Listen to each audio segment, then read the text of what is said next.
Mystery thrives in darkness. The things you cannot see are the things you can never quite understand. That's when fear sets in. How does fear change you? How does understanding change you? These thoughts haunted a particularly curious freshman journalism student at Winchester Phillips University. Tonight, as went most nights, he was abandoned by his roommates who put off the first semester's wait to drink the night away. This future Carl Bernstein, as he imagined himself, decided to get an early start on the Winchester Journal assignment his editor had thrown at him. Most of the school's newspaper writers would have complained this weekend, but this kid was in his seventh heaven. Winchester's rush weekend was in full swing. Every fraternity and sorority used the week to finalize their list of pledges, and the parties were a final celebration. A college newspaper job was his dream all throughout high school, and it was rare for a freshman to have this much freedom. He was the youngest editor of his high school's newspaper and the first to be African American. He kept that position for 2 years despite run-ins with the administration. His work challenged the student body to face issues of race, politics, and even the school administrator's lack of leadership. Luckily, at Winchester Phillips University, this young journalist had the support of a scholarship from the journalism department and an application that spoke volumes. The dean of the department hailed his application as, quote, one of the best of the last decade, unquote, and, quote, proof that a new generation of insightful journalism was approaching, unquote. The Winchester Journal took notice, and before he knew it, the future Carl Bernstein was writing fiery pieces for the journal. The beeping sound of GarageBand echoed through the empty 403 Trout Fisher Hall, alerting him that the mic was hot. While most of the student journalists typed out their notes, he recorded his thoughts to help fuel the writing process. His lips inched closer to a USB condenser mic plugged into his MacBook. Maximilian Carter here. It's 11:46 p.m., October 5th. It's a Saturday night, and once again, I've denied my roommate's weekly invitation to, as they say, get shwasted, dude. Max rolled his eyes. Instead, I'm here with you folks. Well, if this recording comes out, I'll be with... you get the point. He gave off a tired laugh. Max was toying with the idea of publishing his audio notes with the articles, but was hesitant. He ran his fingers through his nappy curls, as his brother called them, and adjusted his black glasses. He gave his unnecessarily large calves a scratch and leaned toward the mic. My topic to discuss this week is Greek organizations. Why do they exist? Obviously to serve the community, right? The sarcasm was intensified by his tired voice. Well, fraternities and sororities are a staple of the college experience. Films, television shows, and novels are just some of the mediums that have brought their stories to life, positive or negative, mostly negative. I won't complain. You're probably wondering why I was given this assignment after my critical article about Greek fundraising. Me too. Are Greek organizations helping the community, or is it just a popularity I won't go there. I will say that these organizations have always intrigued me.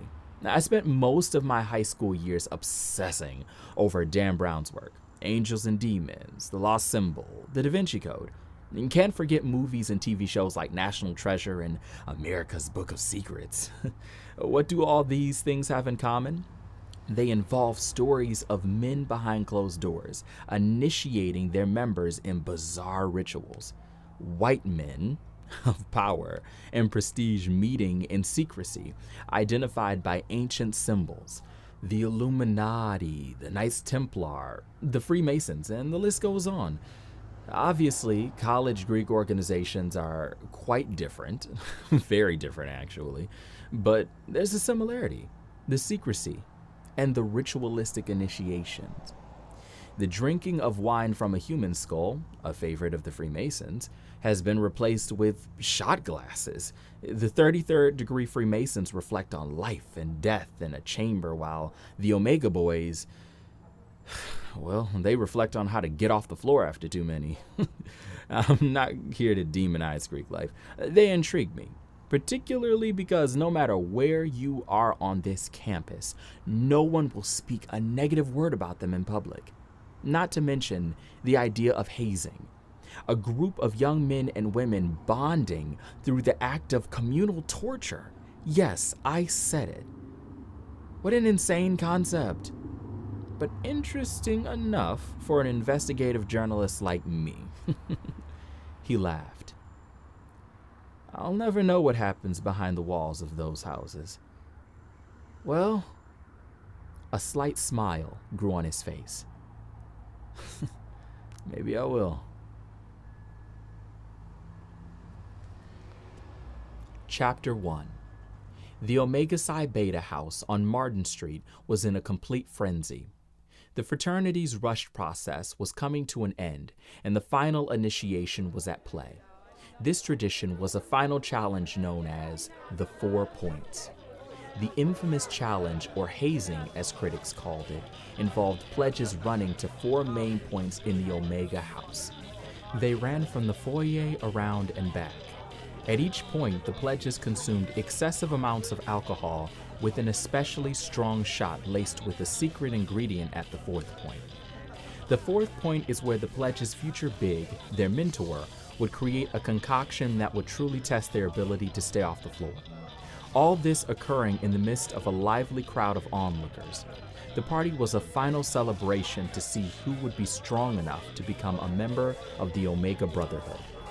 The first round of pledges sped through tight openings where partygoers chanted vigorously at their favorite contenders. The ritual felt more like a distorted Olympic triathlon. At the 4th point, the first batch of pledges began guzzling down liquor. The midnight cutoff was coming soon, so the stragglers sped from the 3rd point before their chance ran out. 3 of those stragglers were Evan Saunders, Parker Lawson, whose brother was the fraternity's vice president, and Antonio Ricci. Evan was the shortest of the bunch, but Antonio reminded him that his long James Bay hair made up for it in the ladies' department. Parker and Antonio were the giants of the friend group, as Evan called them. Parker was 6'1" with light brown hair and blue eyes, and Antonio was the same height with dirty blonde curls on top, sides faded, and blue eyes. The Three Amigos, as some of the brothers called them, were the greatest contenders.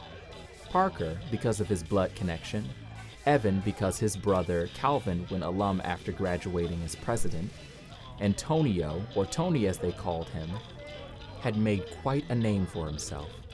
He was accepted to Winchester on a presidential scholarship and was one of the medical school's brightest freshmen.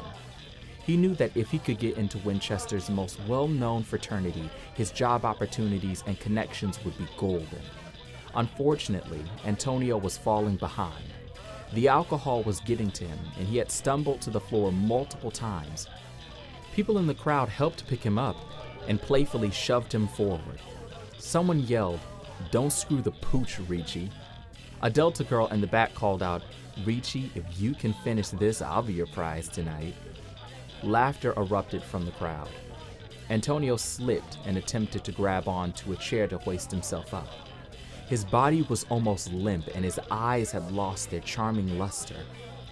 One of the members from an opposing fraternity snatched the chair, and Antonio stumbled to the ground. "Get up, Omega boy, get runner or get wrecked." A group of other guys around him began laughing and taunting him. Evan, who was almost to point 4, heard the fall and turned back. Reluctantly, he ran back and hoisted Antonio up and carried him through the crowd. He smacked Antonio in the face and shook him. "Come on, Tony, don't screw yourself. Don't be a pussy. You're almost there." Antonio gave a slight nod and stumbled along on Evan's arm. They both hurried toward the door to a back room where the .4 concoctions had been set. Parker was just finishing his drink and stormed into the next room. The roar of the crowd muffled as Evan pulled Antonio through the door and snatched the shot glass with his name on it. Evan inhaled the drink and slapped the table to get Antonio's attention. "Dude, snap out of it and drink the damn shot. We got like 4 minutes." Antonio shook his head in an attempt to snap out of his trance and fumbled through an array of empty shot glasses. All he could see was a fuzzy blur as the room spun. He gripped the table and tried to find the shot with his name on it. Antonio lifted it and drank it down. His eyes squinted hard from the strength of the drink. "Hurry up or I'm leaving you," shouted Evan. Evan turned around and made his way toward the door. Antonio yelled, "Wait!" and struggled to make his way to the door. Suddenly, he felt a light chill run through his body, and his limbs began to lose feeling. He tried to grip the table's edge, but his hand gave out, and his body began to fall. In that single moment, Antonio felt the room blur to darkness. His head slammed against the table, and his body hit the cold floor. Evan felt as if time stopped. He turned around and saw Antonio, and his eyes shot wide. He ran to him yelling, Tony, oh my God, are you okay? Tony, can you hear me?" Evan yelled toward the other room, "Someone help! Seriously, Tony is hurt!" A crowd of pledges that had finished stormed in with partygoers following. One of the pledges pulled out his iPhone and started filming, discreetly.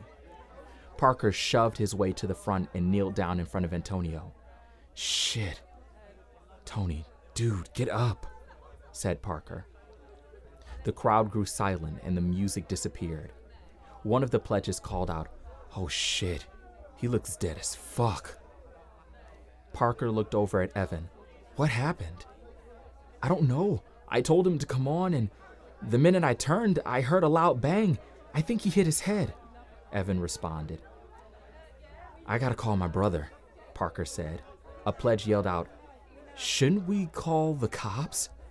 He looks trashed, and not in a good way." "What? And get arrested? Someone call Chad," said Evan. Evan thought long and hard about the possibility of police involvement, but also feared for Antonio's health. It was an inner battle laced with anxious thoughts that started to make his hand shake. He tried to ball them up to make it unnoticeable. Parker pulled out his phone and called Eric. One of the other pledges called Chad, the fraternity's president. "Eric? Hello? Listen, we got an emergency at the house. Come back now," said Parker. "Chad just said he's on his way from the Sigma house. He'll be here in 2, said one of the pledges. Parker hung up the phone and pulled Antonio on his side. "Maybe he's just a little out of it. My friends on the rugby team knock their heads in all the time," said the fraternity brother that pushed him down earlier. Evan looked up at Parker and said, "Maybe we should take him downstairs or something? Like, get him from up here?" Antonio let out a painful moan. "Tony boy, get up," laughed one of the pledges. "At least he's not dead," chimed another. The tense mood grew lighter, and the group of pledges helped Parker and Evan lift Antonio. They carried him downstairs and laid him on a couch where a group of girls had just left. Pete Collins, the treasurer, and Connor Harris, the fraternity secretary, made their way downstairs. Pete and Connor were the foundations of the Omega executive members. Pete was short with black hair, and Connor towered over him at 6'2" with blonde hair and ocean blue Sinatra eyes, as the brothers called them. "What the fuck happened to Ricci?" said Pete. "He wiped out at point 4. I think he hit his head," Evan responded. "Is it swollen?" Pete chimed back. Evan touched Antonio's head and felt a large bump and nodded yes. "Shit," said Connor. Chad ran down the stairs. Eric followed close behind him. Eric bent down next to the couch, looked at Antonio, then whispered something to Chad. Eric and Chad were the capstones of the Omega Brotherhood. Eric's light brown hair and blue eyes mirrored his younger brother, Parker. Chad was a bit taller, with dark brown hair and brown eyes. He had the sharp wits of his father and the devilish handsome looks of a movie star. The brothers were exchanging nervous glances when suddenly Antonio let out another moan and grew silent. "Should we, call the police? He could get brain damage," said Parker. "No, I'm not having a bunch of cops in here. Plus, how are we gonna explain this to them?" Eric yelled back with a worried face. He was starting to feel the true intensity of what could happen. "Let's give him some space. Let him sleep it off," Chad said. "Evan, put some ice on his head. He'll be all right, guys. He's just a little out of it. It happens to all of us." All the pledges made their way toward the stairs, and Chad whistled to catch their attention. "None of you say anything. If anyone asks, just say he's clumsy and drunk. I don't want word getting around. Do I make myself clear?" "Yes, sir, Brother Rivers," they chanted in unison. The group swiftly made their way back to the party while Eric followed, keeping his worried expression. The music upstairs returned to its previous volume. Parker got up and took one more look at Antonio before leaving, while Chad made his way over to Evan. "Listen, he'll be okay. I trust that you won't say anything. Give him his ice and let him sleep it off. He's just a clumsy dick," Chad remarked. "Look, I knocked my shit in real good freshman year too." Chad pulled his hair back and pointed to a scar on his head. Evan looked up and gave a slight smirk. "He'll be all right, man." Chad got up and walked toward the stairs. "Don't let it get to your head." "Yes, Brother Rivers." Chad made his way upstairs, taking a deep breath. Evan followed, looking back with concern, then ran upstairs to grab the ice. The night had turned sour, but that was just the beginning. Chapter 2.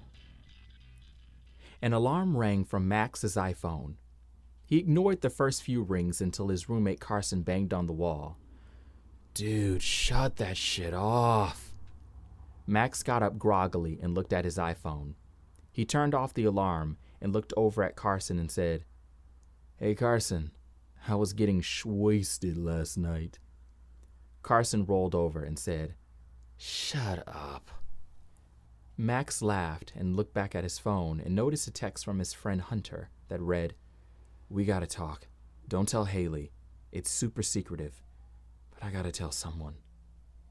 Max sat up straight and texted him back, "Okay, where should we meet?" He waited, tapping his fingers and looking around. Hunter never texted him like this unless it was something serious. Why is he keeping something from Hayley? Something weird is going on. A message pinged from Hunter. "Let's meet at my dorm. My roommates are gone for the weekend." Why is Hunter being so secretive? Max thought. He got up, got dressed, slipped his laptop into his signature brown messenger bag, and headed toward the door. Max checked himself out in the large mirror next to the bathroom and patted down his curly frohawk. He stood on the balls of his feet and thought, maybe I'll get a little taller. He read a study that teenage boys grow a little after 18. He was clocking in at 17, but his brother Christian busted his bubble one Thanksgiving dinner when he said, "I think you're stuck at 5'10", bro. Just accept it." Hearing that from someone that was 6'2" didn't make Max feel any better. He pulled his cross necklace from under his hoodie, and on the way out, he ran back to the room and asked Carson, "Want anything while I'm out?" Carson leaned up, his eyes crusted, black hair messy, and face disheveled. "No." Max smiled and closed the door. On the way to the tower, the largest residential commons on campus, he took out his phone and opened Twitter. Hunter didn't tell him, but he had a hunch that his friend was pledging a fraternity. One big clue was the fact that Max asked him to hang out last night, and his excuse was, "Sorry, I have a meeting with my Young Athletic Professionals Club." Hayley texted Max last night and said she saw Hunter heading toward Fraternity Sorority Row. Hayley lives in Lincoln Hall on North Campus and had a direct view of Martin Street. Max found it interesting that Hunter was conveniently on Martin Street the night of the Omega's big party. He had no idea what happened between those walls, but everyone on campus knew it was happening. It's the last party before the fraternity announced their new members. The Winchester Journal publishes a full-page ad where the fraternity includes headshots of the new brothers in their signature maroon blazers. The blazers were worn by the new members on their first day on campus as members of the Omega Brotherhood and during special events. The maroon blazers are a symbol of the campus hierarchy. To wear one meant that you had been through insane trials and tribulations. People respected the blazers because if you did what it took to get one, you were forged in fire. Max typed Omega Winchester in the Twitter search box, and nothing came up. He swiped through the Winchester Secrets page, and nothing there either. Wow, they keep this party wrapped tight, don't they? Max almost gave up. He was getting close to the tower's side entrance when he found a page that belonged to Rami 626. Max was attracted to the post because it had the tag words Omega and Exposed. Max clicked on the post and it read, "Someone in the Omega party last night filmed this. Click the link to watch. We have to expose this college cult. Someone could have died." Max was hesitant about clicking sketchy links. The profile picture was the Guy Fawkes mask. This guy is either a creeper or a future activist. Guess I'll find out, Max thought. He clicked the link, which took him to a Reddit page with a video attached. He clicked on the video, and when it opened, Max's mouth flew open. The video showed Antonio Ricci looking lifeless on the floor next to a table. The camera panned up and showed Parker Lawson shoving his way to the front of the crowd, kneeling and saying, "Oh shit, Tony, dude, get up." Evan Saunders was heard in the background explaining what happened to Antonio. Someone mentioned that they should call the cops, and Evan responded, "What, and get arrested? Someone call Chad." Suddenly, the shot flipped vertical, and the video ended. He probably made the call, Max thought. There was something familiar about the voice that said they should call the police. It was muffled, but Max swore it sounded like Hunter. Evan walked in the Omega house, and it was silent. Everyone is still sleeping, he thought. He walked through the foyer past a large wall of framed images of the current brothers in their maroon blazers. Once he got into the living room, he saw that the cups and chairs were gone. The normal furniture was back in its rightful place, like the party never happened. He walked into the back room where the incident happened and felt a chill run down his spine. Evan made his way downstairs and saw Antonio on the couch. Walking over to him, he noticed vomit on the floor, and his hand dropped off the side of the couch. Evan leaned down and tried shaking him. "Tony? Tony, wake up! Dude, wake up!" He pushed against his chest and shook him again. "Tony?" He checked his pulse. Nothing. Evan's eyes grew wide, and he placed his hand under Antonio's nose. No breath. "Oh no, oh my God, Tony, wake up, wake up!" He shook him again and pressed against his chest. Evan started hyperventilating and ran upstairs yelling, "Help, help, somebody come downstairs." He ran back to Antonio and heard the quick patter of footsteps charging toward the basement. Pete and Connor rushed downstairs and saw Evan in tears pressing on Antonio's chest. "He won't get up. I can't find a pulse." Pete ran over and checked his pulse and felt nothing. "Oh my God, he's unconscious," Pete said. Evan pulled out his phone and started to dial 911. Pete looked over and said, "Hey, what are you doing?" "Calling for an ambulance," Evan responded. "The cops will come too. We can't have them in here. I'll drive him to the hospital." Evan looked reluctantly.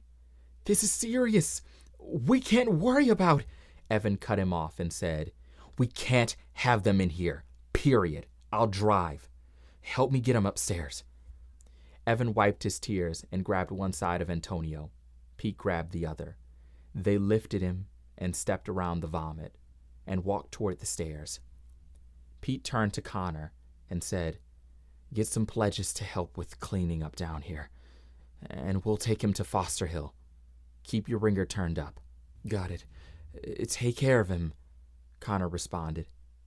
A couple of members had crowded around the door at the top of the stairs and stared down at the scene. As Evan and Pete carried Antonio up the stairs, Connor grabbed Evan's shoulder and looked him in the eyes. "He'll be okay. We've seen this before," Connor said. Evan looked at Pete, and they both shared a look that spoke louder than words. This is different. Max knocked on the door of dorm 808. The door was covered in Hamilton-themed door decks. Max tried to convince his RA to make Da Vinci Code-themed door decks for the spring semester, but she thought it would be, quote, too dark, unquote. Max was not pleased, and the Hamilton door decks before him made his feelings about door decks even worse. She said no to musicals too. Who doesn't like rapping founding fathers? The door flew open, and there he was, Hunter Toberski, the tall ginger lover boy of the tower. Max always said that he's what it would look like if Cameron Moynihan and Logan Lerman had a love child. Hunter had green eyes, and his freckled arms were on full display in his St. Matthew High School cross-country tank shirt. Unfortunately, his boyish charm was non-existent at the moment. He looked as if he'd seen a ghost. "You look like death," Max said honestly. Hunter rubbed his eyes and motioned for him to come in. "I feel like it too," he said, as he plopped down on his futon. Max took a seat on a beanbag chair next to a wall of movie posters. There were posters for everything from National Treasure to Remember the Titans. Max looked up and smiled at the Angels and Demons poster he bought for Hunter's birthday. The one thing they had in common was an intense love for that film. Max had seen Hunter reading the book in the lunchroom sophomore year of high school. He sat down and started a conversation with him, and they became instant friends. "I feel like shit," Hunter moaned in a deep, groggy voice. "You look like it too," Max chimed back. "Shut up, dick," Hunter said, laughing. Max laughed, then looked at his phone and grew serious. "Hunter, I have a bad feeling about what you're about to tell me." Hunter looked at Max and slumped down with his hands clasped. He took a breath and said, "Max, you can't tell anyone what I'm about to tell you." Evan sat in the lobby of Foster Hill Hospital twiddling his thumbs and looking up at the nurse's station, hoping someone would come out. Hopefully with good news. Evan didn't tell Pete, but while going to the bathroom, he snuck and called Antonio's parents. They said they would rush to Winchester as soon as possible. Evan looked at Pete with eyes searching for answers. Pete gripped his shoulder and said, "Breathe." Evan closed his eyes, took a couple of deep breaths, and looked back at him. "Pete, you're a pre-med student. Is it bad?" Pete cracked his knuckles and took a breath. He's not in a good place. I'm not a doctor yet, and God knows I shouldn't diagnose him, but let's just try to stay level-headed, okay?" Evan nodded and closed his eyes until he heard a door whip open. "Evan?" He looked up, and it was Antonio's parents, Leonardo Ricci and Vanessa Ricci. They rushed over to Evan, and Vanessa hugged Evan with all her might. There wasn't a question of who Antonio got his features from. Vanessa was a hauntingly beautiful mirror of her son. She had long, curly blonde hair and blue eyes. His father, Leo, had salt and pepper hair and a full beard. Antonio got his gentleness from his mother and his handsome charm from his father. That charm was not on display when Leo walked up to Pete. "Where is he? Where is my son?" Leo asked. Pete got up and extended his hand. "Hello, Dr. Ricci. I'm Pete Collins, the Omega Treasurer." Leo looked down at Pete's hand, then back up at him, straight-faced. Pete awkwardly lowered his hand. "What happened to my son?" "Sir, I assure you," Leo cut him off, "I know what happened at that party. If he doesn't come out of this normal, we're going to have a problem." Pete looked at Evan, and Evan avoided eye contact. Vanessa noticed a female doctor walking their way. She extended her hand and greeted both Vanessa and Leo. "I assume you're Antonio's parents?" "Yes," Leo responded. "Where is my son? Is he okay?" Leo asked with a stern but concerned tone. "Sir, I feel that I should share this information with you and your wife in private," the doctor said. Vanessa looked at Leo with tears in her eyes. Leo took Vanessa's hand, and they followed the doctor to the back. Hunter leaned over Max's shoulder and watched the chaos unfold on the iPhone in front of him. He heard his voice echo from the background, and suddenly the video turned vertical and stopped. Hunter leaned back and closed his eyes. "Hunter, this isn't good," Max said. "I know," Hunter said as he opened his eyes. He looked at Max and said, "Hayley probably knows." "Yeah, probably." "Maybe we should meet together. That way I don't have to explain this twice," Hunter said. A knock came from the door. Max and Hunter looked at each other with question marks written on their faces. Hunter got up, walked over, and looked through the peephole. He looked back at Max with a surprised face and opened the door. Hayley Rodriguez walked in wearing her Nasty Woman t-shirt, which meant she was about business. She was around Max's height with long, beautiful brunette hair, light brown skin, and strong cat eyeliner. She was a perfect combination of brains and beauty, but made it clear that she didn't have time for college boys. The world won't save itself. She met Hunter and Max during junior year of high school during the March for Our Lives protests. She was proud to be the first of her immediate family to go to college and the first Latinx student to receive a full ride to Winchester from their high school.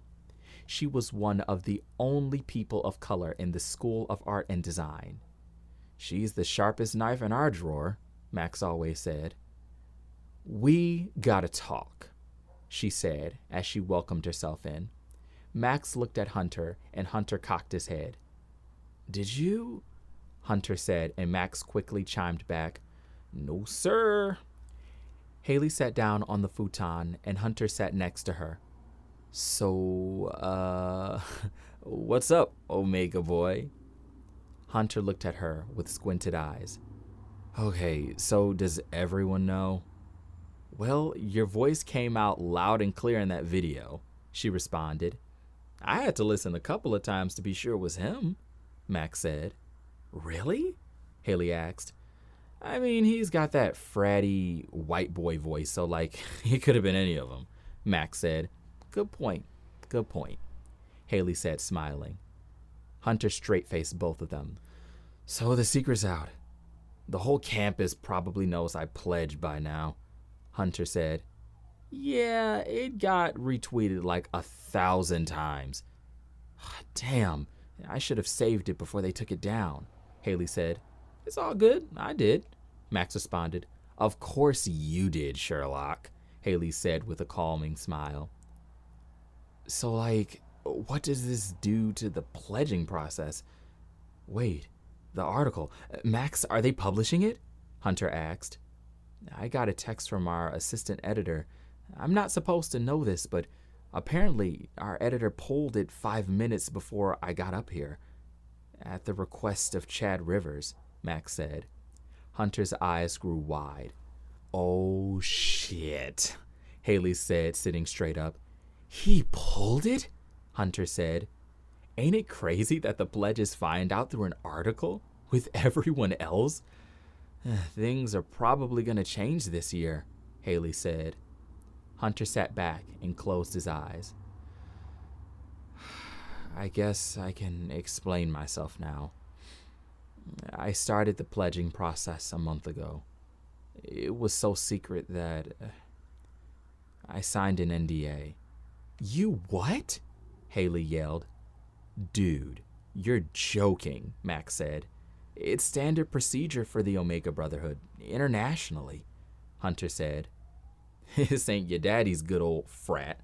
This is some corporate shit, Hayley said. Hunter rolled his eyes. Do your parents know about this? Max asked. My dad's an Omega, Hunter responded. All right, this makes sense now. Well, not for you. You're not like them, Max said. It's a family tradition. His father and his father's father were Omegas. We debated on it, but in the end, I had no choice, Hunter explained. Hunter, you can make your own choices now, Hayley said. Not if I want his help getting a job after college. That's the Tobersky family motto. Fall in line, and we'll keep you afloat. Defy us, and you drown. Hunter slumped down. Expand on this NDA business. What does it entail? Hayley asked. I can't say anything about the rituals, the selection process. Basically, everything that happens between those walls is off limits, unless the public is let in for some event, which is rare, Max said, rolling his eyes. I remember my brother telling me once that he got in a fight with one of the Omegas at a bar. Hunter leaned up, and Hayley lifted her eyebrow. Really? I can't imagine that ended well. They put my brother out of the bar and didn't say a word to the prick. Plus, the guy tried to get my brother expelled and lied about being attacked. Max took a breath. My brother said that the guy hurled the N-word at him, and the administration didn't do anything. My mom had to get the NAACP involved just to keep Christian enrolled. I'm sorry, Max. That sucks, man, Hunter said. Not surprising at all, but hey, at least we have a black university president now. Maybe some real change will happen around here, Hayley said, leaning over and rubbing Max's leg. Max grinned. Yeah, I hope so. It takes time, though, especially when the whole school board is rich white men. Silence fell over the room, until suddenly Hunter's phone rang from the table. The number was unsaved, but he knew exactly who it was. He answered. As the call progressed, his face slowly grew pale. The call ended, and he looked at Max and Hayley. He prepared to tell them something that he hoped he would never hear. Guys, Tony's dead.